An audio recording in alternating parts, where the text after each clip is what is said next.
Tonight we have an amazing panel, and it's an honor to me to introduce all of the artists. We have Wayne Reda here, Executive Director of Lisa Project New York, and Carol McCormick that are going to be our moderators.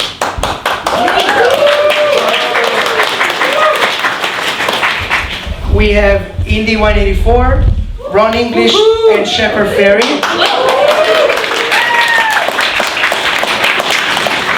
I also wanted to thank every single one of the members of our team that made this possible. Gary and Melissa from Gary Lichtenstein Editions, Wayne, Ray, and all the sponsors and supporters of this amazing project. Thank you very much. Round of applause, everybody, for Paula. We're going to really need you guys to clap your hands and be engaged and kind of be happy. It's the holidays, everyone.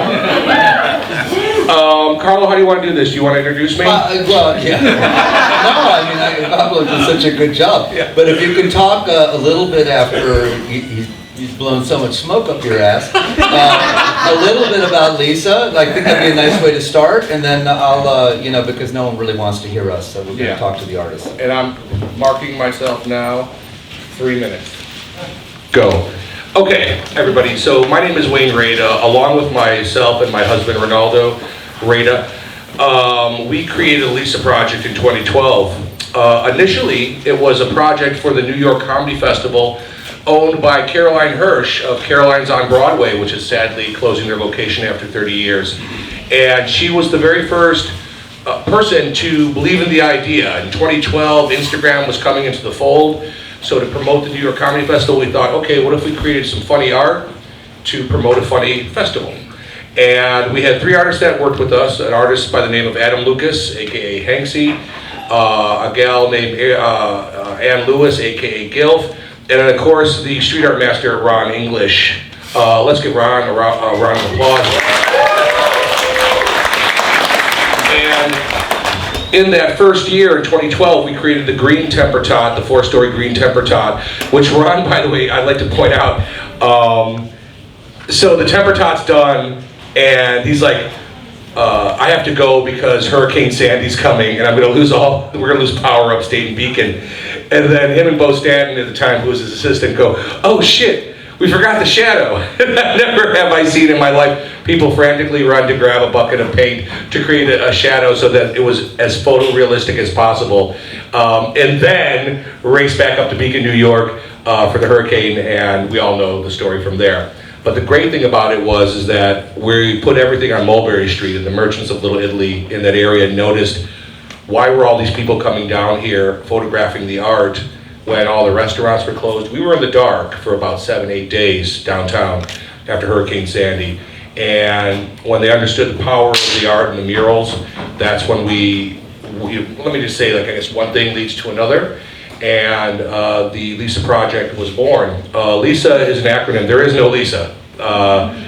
Lisa is an acronym for Little Italy Street Art. Hate the name. But in 2012, street art was all the rage. And also too, it was like Mona Lisa, so it was an easy sell to a bunch of Italian guys. So, and since then now we're celebrating our 10th anniversaries, a bunch of murals, and what this panel represents is, Ron really is a representative of the very beginning of Lisa Project. Indy represents to us when we oh shit, we should probably work with female artists and be diverse and have our shit together and pay attention to what we're doing. And then of course in 2014 we had our opportunity for the first time to work with Mr. Shepard Fairey for You Own the Future over at Bowery and Broome Street. And so these are really the kind of the founding artists, if you will, a bit of our Mount Rushmore of talent for the Lisa Project. And I could not have asked. Ringo. Yeah. We love you, Stu. We love you also. You're Pete Best. And but I could not be more, and I'm going to close with this, I could not be more grateful to the generosity of Ron English and his lovely wife Tarsa, and the generosity of coming through for us, donating their time, effort, for us to be able to put up artwork. And that goes for Indy and Shepard as well. everyone has really supported this charity, and it's just a couple of gay guys who do this because we love our community, we love the artists, and even like I look in front of me right now, I have Buff Monster. He would actually also be on that cluster of artists foundation. Give a round of applause for Buff Monster. All right, guys. So I'm doing my stand-up set now.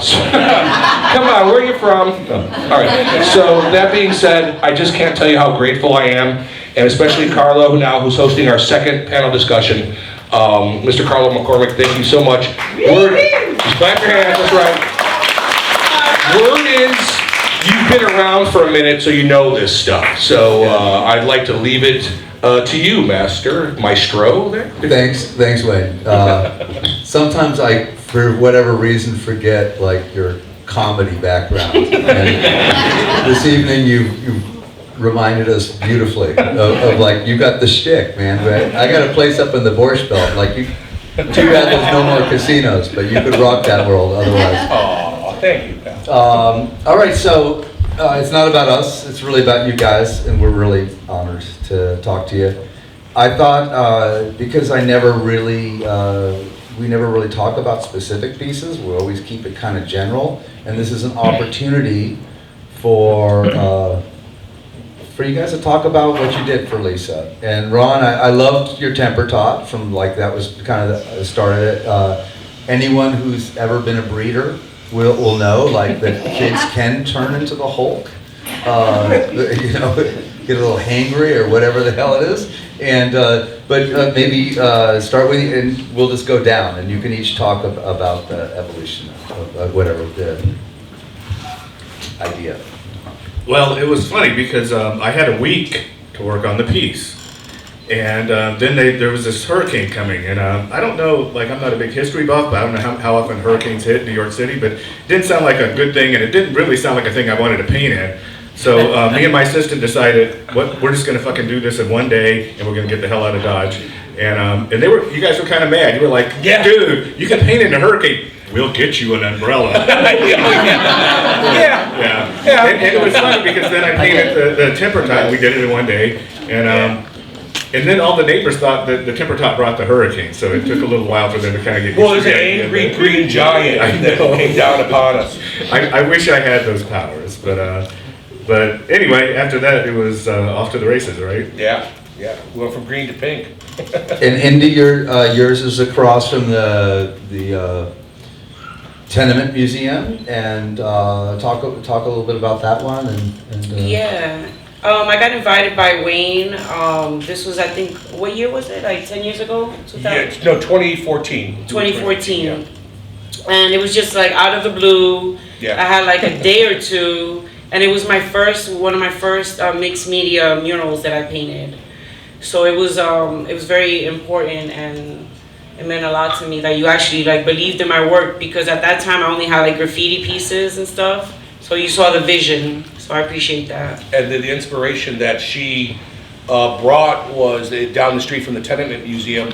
What made that particular mural very special was because the Tenement Museum has an apartment set up circa 1920 something, 30 something.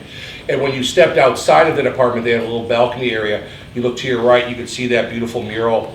And for the folks that are coming to visit that particular museum, seeing an immigrant in a mural, even though it was a Mexican immigrant, mind you, one of the first Dolores Del Rio. Yeah, first crossover artist in the Hollywood world. It meant so much, and also that it was a woman. So it meant so much to the museum, and not only the curators and the people that run the place, but everybody that would visit it. So it was like, that was our first lesson, seeing like people are really kind of seeing themselves in this and why this matters. So I'm sorry, I'm going to just kind of end a little bit. Nice. You're fine. You know, for some of us who still live in tenements, we can't really, I just feel like charging admission to my apartment. But Shepard, you've got the mural you did with Debbie, and you're also just changing it over to another seminal New York group, the Bad Brains. Maybe talk a little bit about both of them if you can. Well, the first mural I did was, I've done several in Bowery, but was that we own the future with the Phoenix. I really love the idea of rebirth, of rising above adversity, and that, you know, there's a lot of people with bad ideas, but they're getting older and they don't have the energy anymore, and younger people with better ideas get to write what the future is going to look like, and you know, look at that as an opportunity to step into the breach and make the future you want. So I was really grateful for that. I spent so many years being told that what I was doing was vandalism and was lowering property value, that when all of a sudden people were like, a property owner wants your thing, I was amazed. And you know, Lisa Project was instrumental in finding those spaces for me in the parts of New York where I've been arrested several times. So, you know, now Blondie was one of the first groups I ever fell in love with as a kid, because they made it onto pop radio, and then, you know, I figured out their connection to CBGB's. I did my very first solo show at CBGB's. So to get to paint a mural of Blondie right across the street was amazing. By the way, my first show in New York was curated by Carlo in 1994. It's my fault. But anyway, you know, these, then I also was able to do another mural with Lisa Project that was my, an image of my daughter Vivian holding up a dove. And the wall started to crumble, and now the beautiful L portrait of Ruth Bader Ginsburg is in that space. So I appreciate anything that I'm able to do that lasts in New York City, where so many people just get to encounter it in their daily lives. They don't have to go to a gallery or a museum. I'm grateful that all of you are here, but you are an elite group. A lot of people don't do this. They don't come to stuff like this. So, you know, Little Italy Street Art Project is, they're making art accessible to people that might eventually come to a space like this because they've gotten the bug from what they've encountered on the street. And I'm grateful that I get to share my work in that way. So thank you guys. Awesome. So one of the fun Use your mic things- though. It's, I think it went dead on me. You mind if you- I'll share. So, I promise, I'm COVID negative. One of my favorite moments with Shepard, to tell a quick story, was when we were installing the Blondie mural, and he's up on top of the scissor lift, and a woman comes by, and you're gentrifying the neighborhood, you're destroying the blah, blah, blah. And by the way, Manhattan's been gentrified since 1990, and it was great to see Shepard working hard, by the way, working real hard, to see you just turn around and go, well, which is it, lady? Because for the last 10 years, I've been told that my art is bringing down the value of property and it's bad and nobody wants it. Now you're telling me that I'm raising the value of property and that I shouldn't be here. So which is that? Like, I'm the only person like representing the neighborhood, the actual area. Like, why is this place cool? Well, he's going to tell you why. And that's kind of why we decided to leave the Bleecker Bowery location to be Shepard Fairey's spot ongoing. I haven't been able to be as gracious to as many artists for that as I'd like to be, because guys, it really isn't that easy to get building owners to approve murals. There's always an agenda, there's always something that they want. They all say yes, yes, yes until the 12th hour, then all of a sudden it becomes, well, you know, how about a check for this or something like that. So the fact that I have something that Shepard recognizes as his first show connected to Carlo, and further, by the way, here's a fun fact. For those of you who know the artist Chris RWK, at that first show, Chris RWK was a volunteer assistant in hanging that show and making that happen. So so Shepard and Carlo have touched in a good way so many artists. That came out, it's so wrong. I'm sorry. I'm so sorry. I'm just very tired. But that's what it really was. Like for Ron, it was really like, okay, Ron English, and then we would backtrack. Okay, Shepard Fairey. Okay, and most of like Ray and I knew who these artists were. We were aware of these works, but we didn't know. And going backwards with that kind of lineage, working backwards, brought us all these amazing artists. And again, I can't emphasize enough like how much, like even this morning, for example, for Shepard, for this particular moment, like we're working on a new mural, and we're like, fuck it, let's work until the rain comes. And that's what we did. And you see how many people are so joyous and so happy. Even though Debbie's gone, they know that something good is coming in its place. And that's really the payoff for Lisa Project. I was telling Shepard earlier, my favorite moments are this: when the mural's done and when the boom lift goes home. Those are the two moments. When the heavy construction equipment is on a flatbed out is when I breathe easily and sleep for the next 2 days straight. So, Thanks, man. Sorry, Carlo. Oh, no, please. It's not about me talking. I would feel really bad if I failed to mention the fact that Bobby Grossman, who shot the portrait of Debbie Harry, is sitting right here in the front row. He was Debbie and Chris's neighbor and shot this incredible photo of Debbie, who it's hard to shoot a bad photo of Debbie, but this is an extra good one. So, and then you also introduced me to Debbie Harry, and there have been a lot of great things that have resulted from that. I did a Blondie album cover, got to do this mural, clothing line collaboration. Bobby deserves, if it's not actual money, it's definitely scene currency that he deserves. So everyone appreciate Bobby. But maybe we'll get into some of the problematics of that. But I just want to ask the artists here about the importance of the commons, which is an old term, but it's also about our commonality, and why we address public space and why it's important to us. Because you all have studio practices, so this is something you do, which is fundamental to your work. So, You got your own mic? No, let's share it. Oh, yeah, just to take a detour, but remember like Richard Serra did Tilted Art downtown, and I think that's when people really turned against public art because people didn't like it. It was abstract. It was forced upon them. It made them had to reroute how they had their lunch. They couldn't sit there and have their lunch anymore. They didn't understand it. But it also felt like that super powerful people forced this on them, and which isn't completely untrue. A lot of that art was made for the super elite, wealthy to kind of house money, So I think we were like a very different thing, and I think we kind of came from the people, and I came from like a trailer park in the Midwest, and my idea was like, how can I be involved in this, and I want to communicate with people, and I think, I never had a big problem. People always liked what I was doing, to a point. I mean, a couple times, like one time, maybe we're in Houston and we're doing a bunch of billboards, and the whole neighborhood comes out, and it's a poor neighborhood. These people have billboards in the front yard that they're 4 stories high so the highway can see them.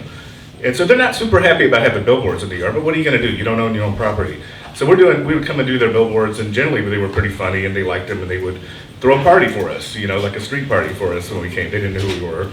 But I remember one time that the first time it turned is some guy, not me, sent a billboard down, and it was a giant penis like piercing the planet Earth, and we didn't unroll it to see what it was before we did it, and so that kind of caused a riot and a car pileup. But for the most part, people, I think, they said, look, nobody comes here and does anything for us. Nobody wants to come to our neighborhood, and you come here and give away your art. You could be probably selling that art in Solo or something, but you don't seem to care. You just want to share it with everybody, and I think that's kind of an important thing. Yeah, well said. How about you, Wendy? With me, my art was welcomed in the community, like the Tenement Museum and passerbys and things like that. One of the challenges I encountered was kind of like, I was crossing over from graffiti to kind of street art, and I had to kind of I was going into like the world of the street artists, the stencilers, the wheat pasters, so it was like their turf in a way, so I had to deal with my original wheat paste of Dolores Del Rio being covered by another street artist, and that was a pain, and then other people tagging on the wall.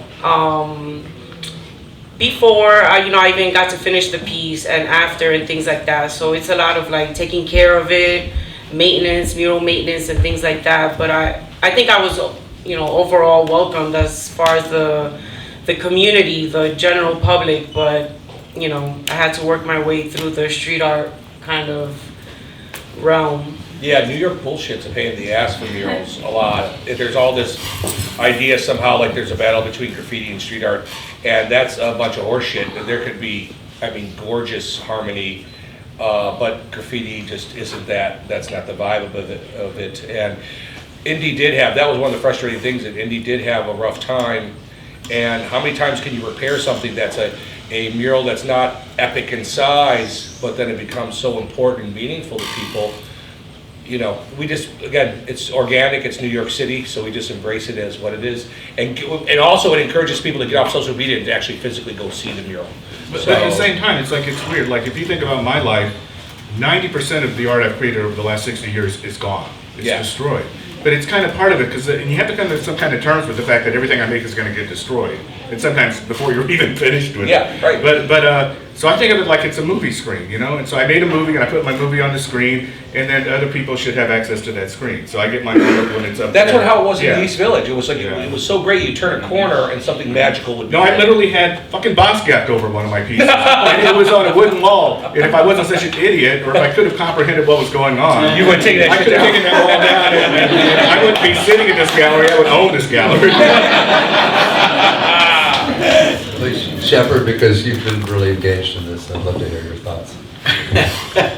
Well, the commons as a concept is really important to me. The idea that air, water, public space, things that we all deserve a right to, would be treated well and accessible, and everyone could have some voice, some expression. That's, I know that's not realistic from a practical standpoint, but that's the philosophical ideal that I'm aiming for.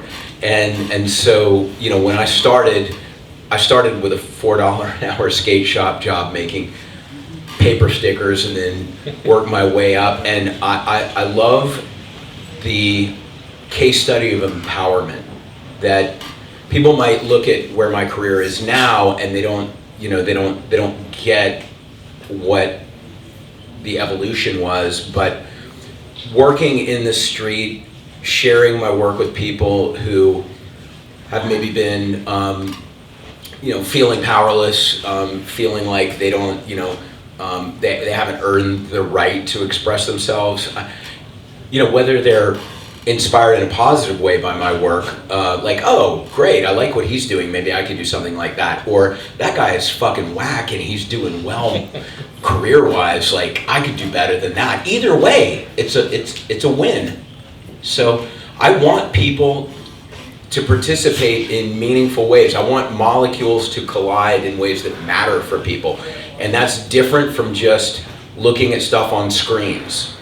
So the visceral side of street art is something that I think is really meaningful, and the transgressive side of me doing it or someone else dissing it is part of the dialogue. And sometimes it's frustrating for me that people I feel I have a lot in common with are acting like I'm an enemy, and in a way they've created an orthodoxy and a set of rules from 40 years ago that is the opposite of rebellion today.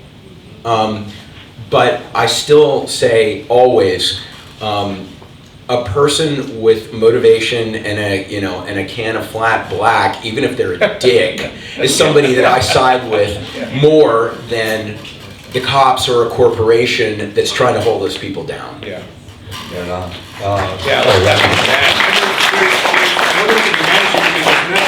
They could be here if they wanted to. But they just have to climb that building. They have the exact same access that you've always had.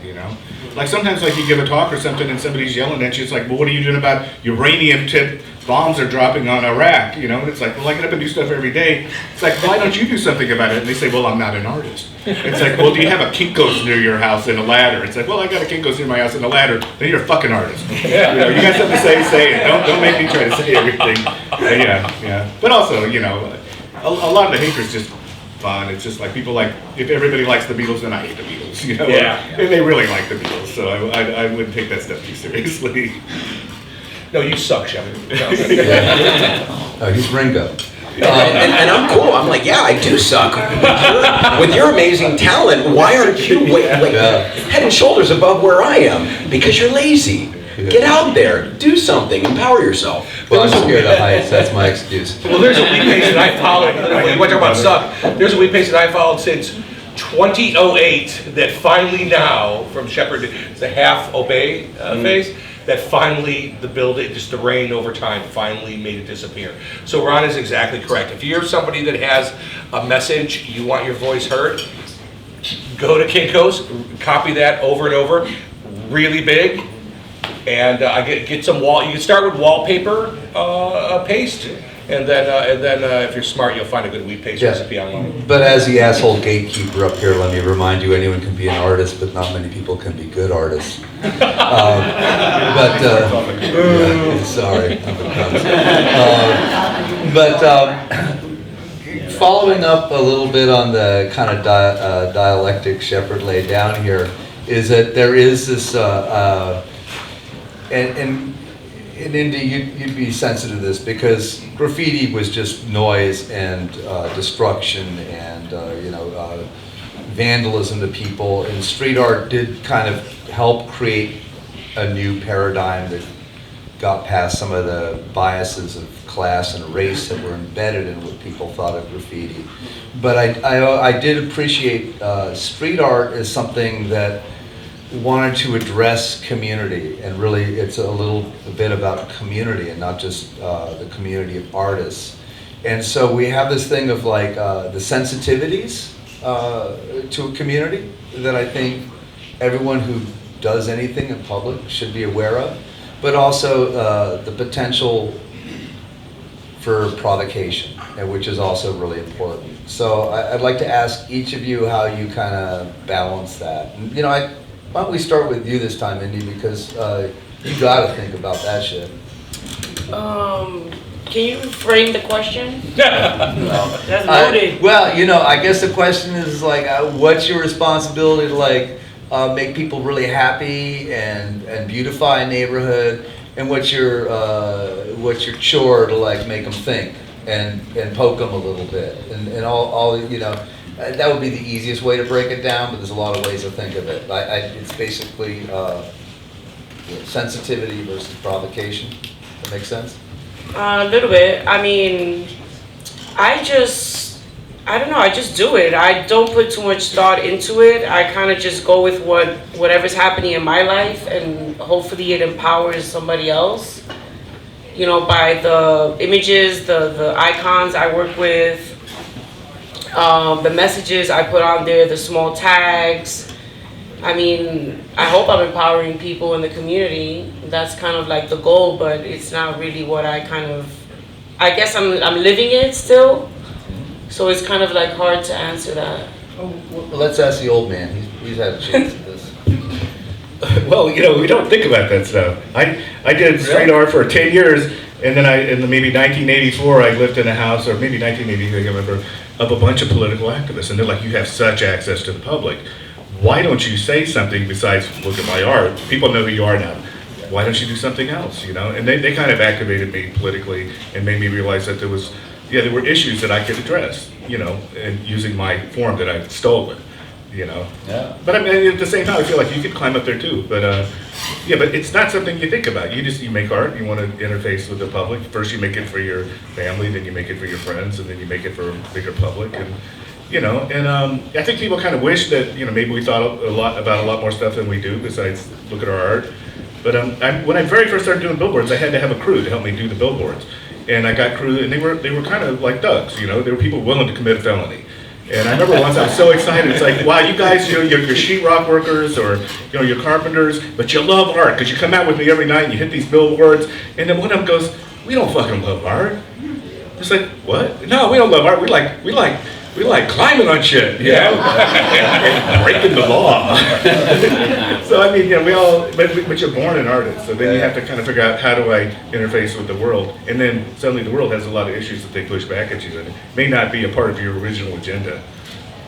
Well, I really think the question was for Shepard because he actually does think about this shit. So, Well, Shepard's the only person I met that had a manifesto when he was a teenager. So. Well, I wasn't a teenager. I was 20. I was 1 year out from being a teenager. But yeah, I mean, first of all, I met Ron in '94 at Max Fish on Ludlow, and Ron just happened to be walking around with a portfolio of his billboards he'd done, and showed me at a booth in Max Fish. And I had been doing a lot of things that were, I'd done a lot of billboards at that point, not nearly as many as he'd done, but all of mine were basically just promoting my Andre the Giant image and going over the mayor's face and things that were vaguely political in that they were acts of dissent, and in the Marshall McLuhan, the medium is the message, doing something that's illegal is political. But Ron was actually doing things that were thoughtful and topical, and it was really inspiring to me. And they were also really well painted. And Ron's whole deal was called propaganda, and I'd been calling my work propaganda. I was like, hey, one letter difference. We're really similar, man. Well, there's not a lot of people that do what we do, even today. That's true. But I felt like having the courage to say something in the work was important because I'd been inspired by Bob Marley, the Dead Kennedys, the Clash, Black Flag, and there were a few artists like Barbara Kruger and Robbie Canal who were really saying topical things with their work, and I just thought, okay, if the way that punk rock, political punk rock and political reggae, and then Public Enemy, political hip hop has impacted me as something that I could try to weave into my street art, then that's actually important and meaningful. And now I think that I've evolved. I grew up in Charleston, South Carolina, middle class, white, straight male. That's like the default setting for an asshole. And so I had to unlearn a lot of things. And I think now when I look at community and representation, diversity, equality, all these things, I think I'm more sensitive to the dynamics. And someone like Indy, who's a non-white woman, you intuitively get it. You've experienced it. That's correct. 100% intuitively. Yeah. 100%. I have not experienced it as directly, so I have to really channel some empathy. But it is really important to me that I'm not stealing the spotlight or the microphone from someone, but I'm being a good ally and I'm advocating for progress. But it's a very delicate balance to be found. Let me steal that from you, Shepard. Just to go on Indy, I'm glad that you said that, Shep, because Indy, you empower women. Your work, when you've gone, being a graffiti writer as a girl, and I say girl on purpose because everybody's like, well, it's pretty good for a girl.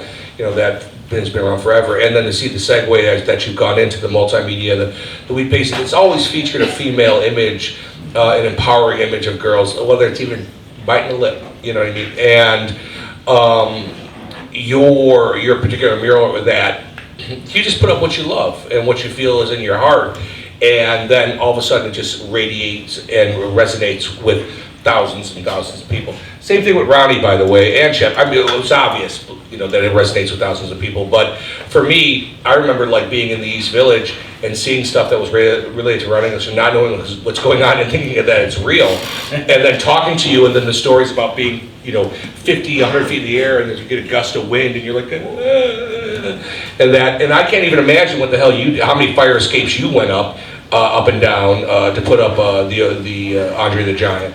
So I think all of you guys The reason that the three of you are sitting here is because, you're the lucky ones or the smart ones or just cool. But people get it. People just click, click, click. Look at, especially Ron, I really get the MC supersize. I really do. I feel it. I really do. You get the Santa Claus thing too. I share that, right? Yeah. So I don't want to be too selfish. I want to leave some room for people to ask questions because there's a lot of fans here. But if I can do one last one with you guys, because this is also about the prints. It's not just about Lisa. Oh, thank you. It's first of all, Gary Lichtenstein, for those of you who don't know, is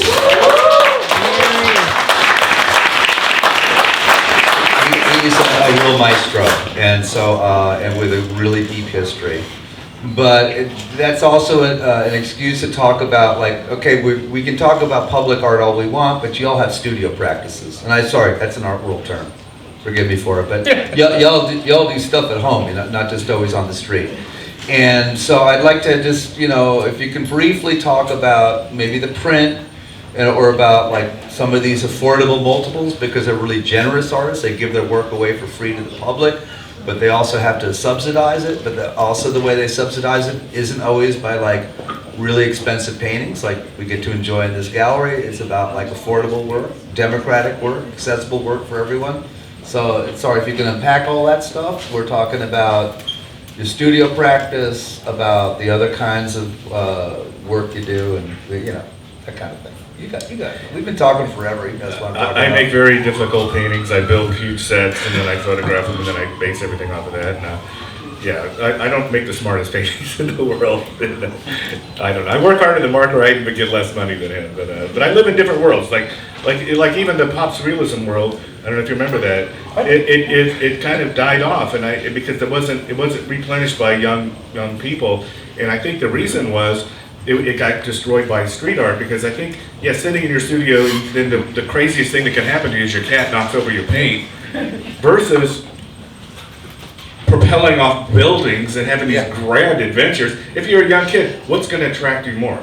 Of course, I do something, tomorrow the whole world's going to see it, Right. I risk my life to do it, I risk arrest to do it, and that's an adventure, and I know the cat's crazy and he knocks over my paint, but So you're not a fan of splatter art, for example? No, I just remember I felt sad because I was part of the pop surrealist movement from the onset, and everybody thought that Jeffrey Deitch was going to get behind them, and because he got behind street art, and he's going to get behind us, and nobody ever got behind him, and maybe Mark Wright and a couple of people are left, but that whole movement just got decimated because it just wasn't sexy to the next generation. And for things to last, the next generation has to be engaged and be a part of it. But I do want to just say in there, because Shepard and I got to go to a really fun thing in LA.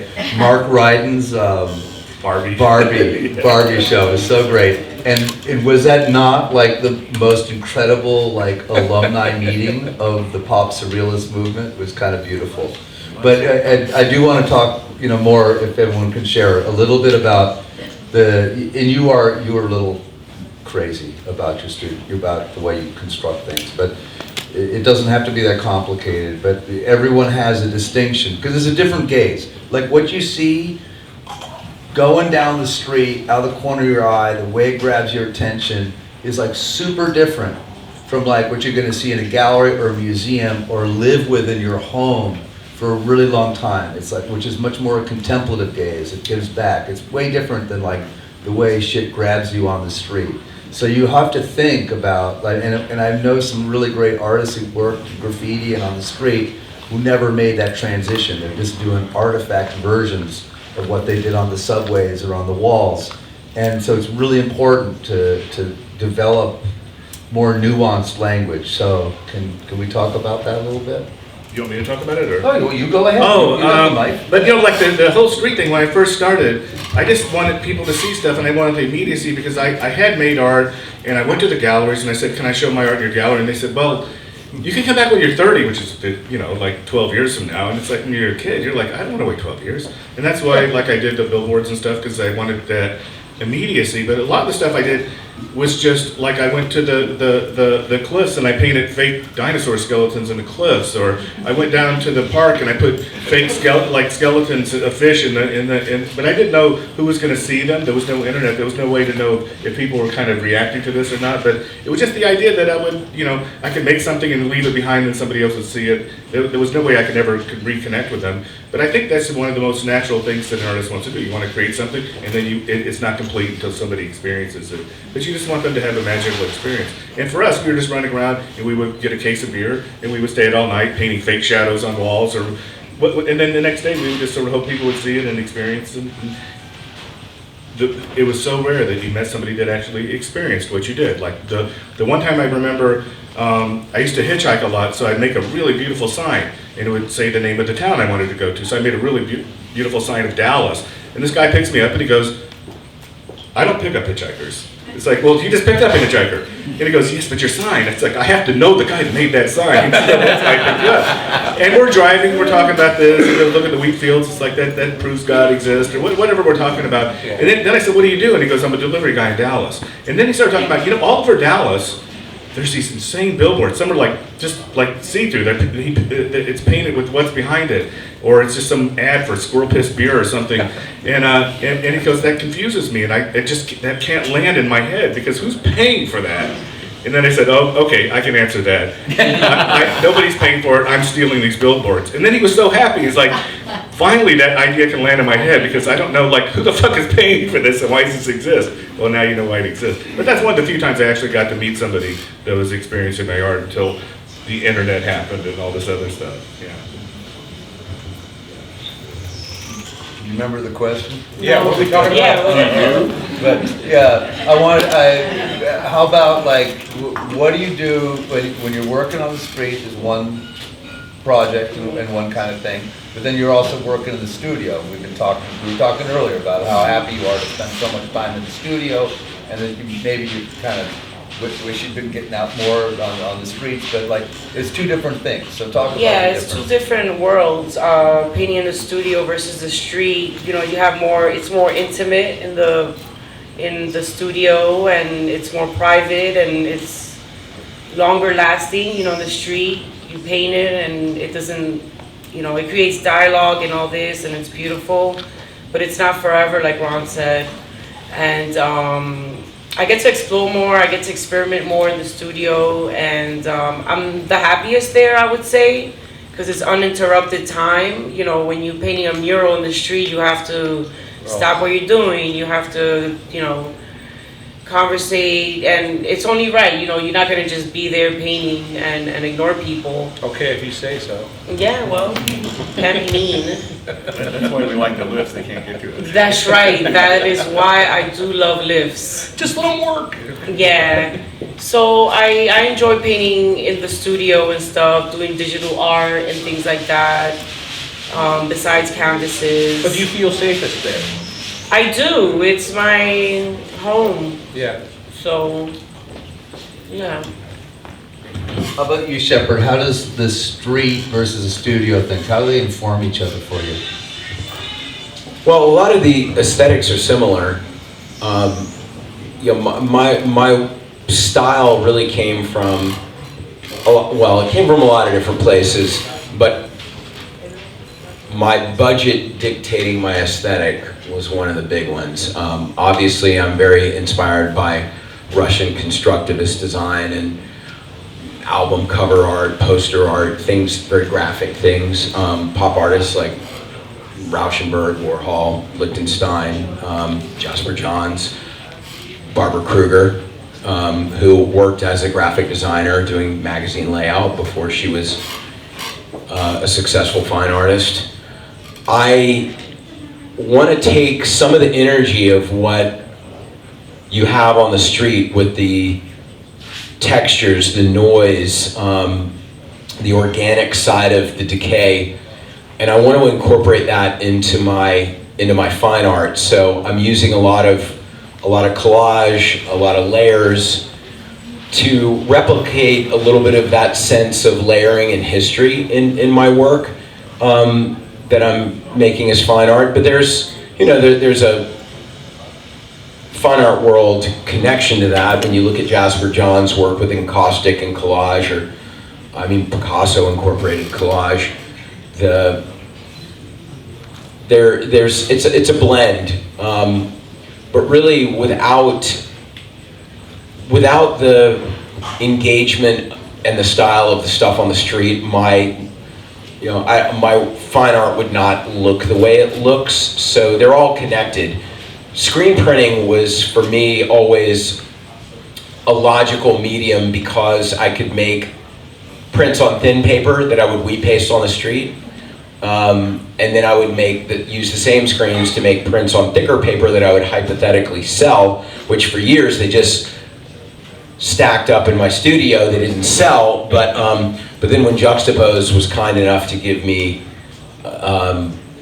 an interview and an article, and the internet was underway, and a crazy friend of mine had convinced me to make a website, all of a sudden people cared about what I was doing and had direct access to it. So the whole do-it-yourself ethos of punk rock was really amplified by internet tools, and there's a lot that I dislike about the spread of disinformation through social media, but the democratization of things and the empowerment for people who have good ideas is great.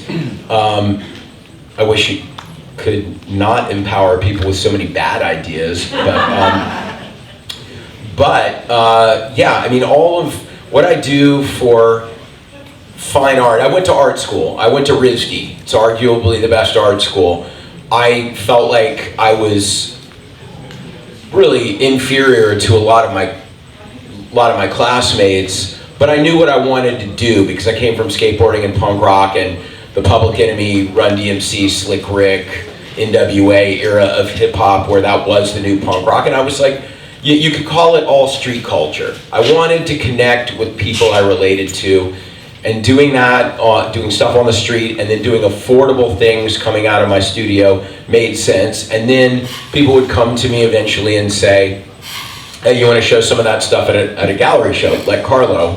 And then later, people would say, I really love that print you did, but I would like to acquire the original if it's available. And I was like, oh, yeah, like the 3x4 canvas, acrylic? They were like, yeah, exactly. And then I'd go and paint it.